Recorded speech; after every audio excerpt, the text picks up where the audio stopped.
এবং লক্ষ্য এবং উদ্দেশ্য হল সকল শ্রেণী এবং পেশা থেকে বৈষম্য দূর হবে এবং নতুন বাংলাদেশ গঠন হবে।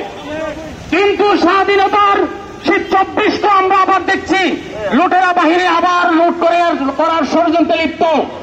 আমি প্রকাশ্যে বলতে চাই, যদি আবার বিভাজন সৃষ্টি করেন তাহলে আবার একটি 24 সৃষ্টি করব এবং আমাদের সৃষ্টি আমাদের জন্ম 24 এবং 71 সৃষ্টি করার জন্য আমরা বাংলাদেশে যে অধিকার দিব, আজকে যারা আমরা বৈষম্য ছিলাম,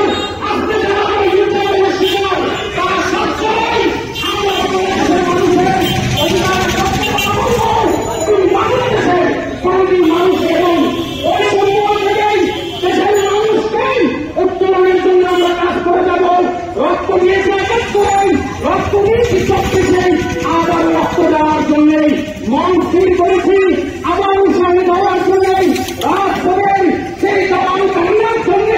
আমরা আবারও রাজপথে আছি। আমি বারবার বলতে চাই, মার্চ জাস্টিস যেমন অন্যায়, তেমনি একজন শ্রমিককে তার অধিকার থেকে বঞ্চিত করে তার অধিকার ফিরিয়ে না দিয়ে তাকে